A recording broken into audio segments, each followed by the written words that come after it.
Alright, you guys, now that September Direct has come and gone, I feel like it's a good time to just sit back and talk about some of the things I liked about this Direct, some of the things that I feel like didn't really hit as much as I hoped they hit. Overall, just my initial impressions on how I felt after the Direct. There's a couple of the games that I'm not going to be talking about because, again, they just didn't do anything for me. If they did something for you and I didn't talk about it, sorry, but again, it just wasn't my interest.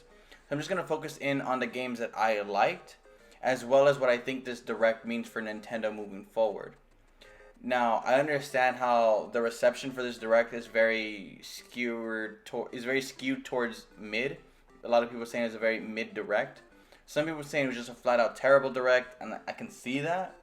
For me personally, I think this was a good Direct, but I remember my initial impressions after the Direct was over was very apathetic. Like, I didn't feel much towards the Direct, and I think it's because they didn't really have like a big banger title that I was like, wow, that really shocked and awed. The last Directs this year alone had like Mario Wonder, Metroid Prime Remastered, Game Boy Advance, Game Boy Color coming to NSO.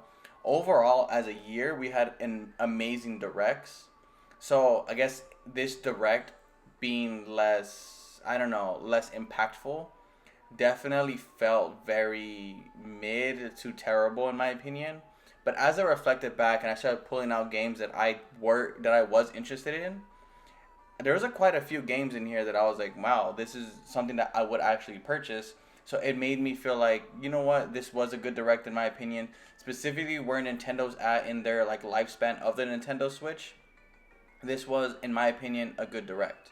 Now let's start talking about the actual games that I was interested in, things that I actually thought looked pretty cool. And I'm gonna start things off with Splatoon 3's DLC expansion, Side Order.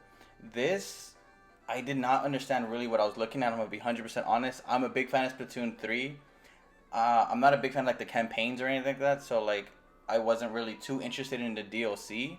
And this trailer didn't really get me the way that I would want a Splatoon 3 like trailer to make me feel. But as I was hearing a couple people talk about it and other people who, caught on to things that I didn't catch on to, a lot of people were referencing the fact that this sounds like a Splatoon 3 like roguelike. And when I heard that, as a fan of roguelikes, as a fan of Splatoon 3, this sounds freaking amazing. This sounds awesome. If this is a roguelike like campaign style, like similar to like I don't know, like a Returnal or something, I'm all there for this. This sounds amazing, and I wasn't really hyped for this prior to this Direct. So hearing people talk about this being a roguelike has me hyped for this like DLC expansion. Alright, the next game is Mario vs. Donkey Kong. This was kind of like already leaked out ahead of time. Initially, we thought we were getting a Donkey Kong game, whether it be a 2D, a 3D game. Then, closer to the Direct, it leaked out that we were actually getting a Mario vs. Donkey Kong game. I remember playing this, the original, back on GBA, and I'm gonna be honest, this did nothing for me. The remake looks cool, but I know the gameplay, and I know it's not something that I'm gonna be wanting to play. Especially, no offense, at that price point, this does not feel like that, like, $60 game worthy. No offense, it just doesn't do anything for me. It's not something that I want to put that money down for this title. For me, honestly, it is a little disappointing the fact that we didn't get any like true Donkey Kong representation. I understand why you want to have a Mario versus Donkey Kong. The movie came out, and anyone who doesn't really know Donkey Kong, like younger kids, younger audiences, know Donkey Kong as someone who fights Mario. So we put a game, Mario versus Donkey Kong. I get how that has more selling power than just a standalone Donkey Kong right now, I guess. Maybe. I think is the thought process. But honestly, man, Donkey Kong hasn't had love since Tropical Freeze, and that was like a decade ago at this point.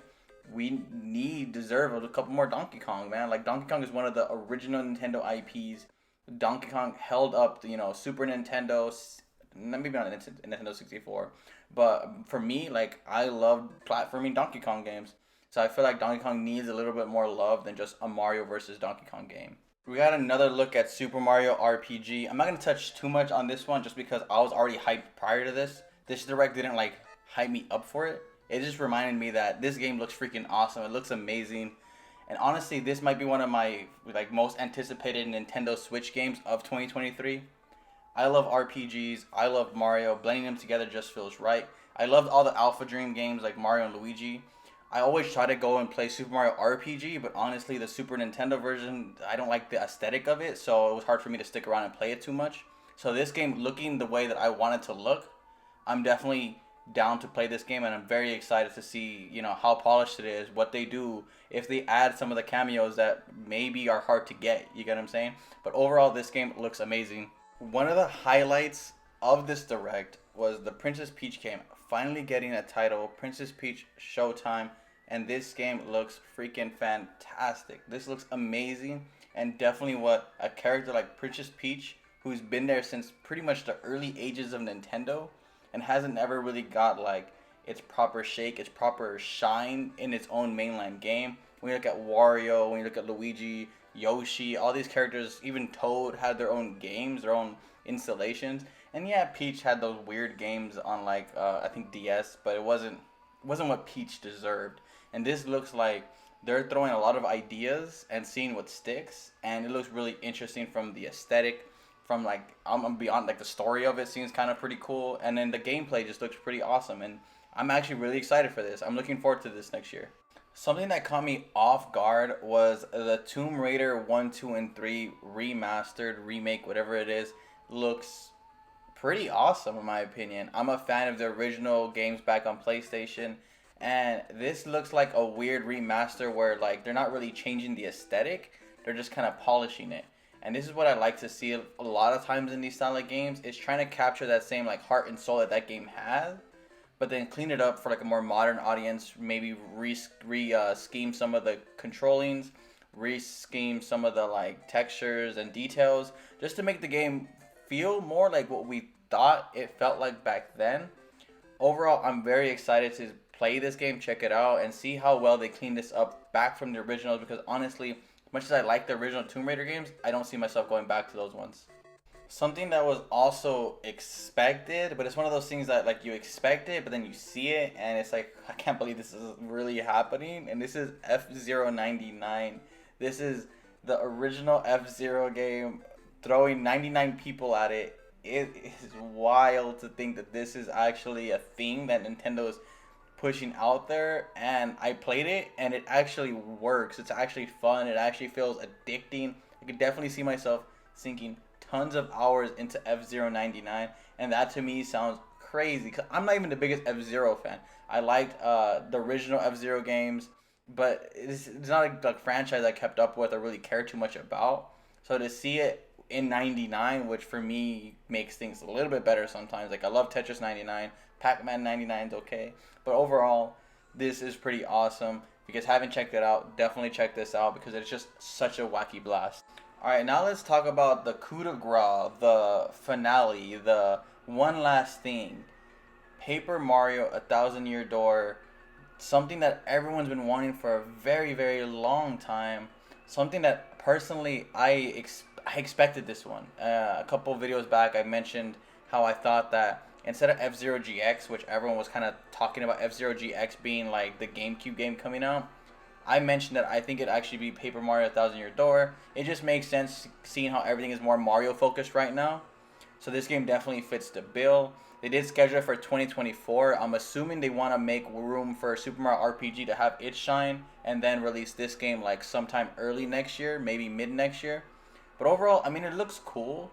I'm not a big GameCube person, so this doesn't really do anything for me but nostalgia reasons. I will definitely check this out depending on where it places next year, depending on what is scheduling around it. But yeah, it looks really cool, and it looks like the game that a lot of people have been asking for. So overall, all those games are things that I think are really interesting. But all of this, I think the most interesting thing about it is the fact that it's such a hodgepodge of games. Nothing really had a theme, minus I guess Mario loosely. But again, that's Mario very loosely. There's no real mainline Mario here. Super Mario Wonder already had his direct separate from this direct. So this direct really just felt like a hodgepodge of whatever they had like lying around that didn't really fit throughout the rest of the Nintendo Switch lifespan. Which points to all signs saying that Nintendo Switch, this is it. This is the last hoorah for the Nintendo Switch. And honestly, it's been a fun time. I love the Nintendo Switch. I had a blast playing it. This style of like, I think drip feeding random games that are kind of like, I don't want to say the leftovers because they're awesome, they're cool, but none of them are the mainliners. None of them are the showstoppers. They're just like, you know, I don't want to say filler either because they're better than filler. They're just not the games you buy the Switch for, in my opinion, but they're games that are very complimentary, games that are really cool to have. And overall, I'm glad that they're supporting the Nintendo Switch all the way till its final dying breath, and we get whatever successor is for the Nintendo Switch. Overall, man, I think it was a good direct. Looking back on all things considered, I definitely had a fun time with this direct. Anyways, you guys, I'm going to leave it with that. If you guys like this video, do me a favor and like this video. Consider subscribing as it does help us out tons. But yeah, and with all that being said, I'll see you guys on the next video.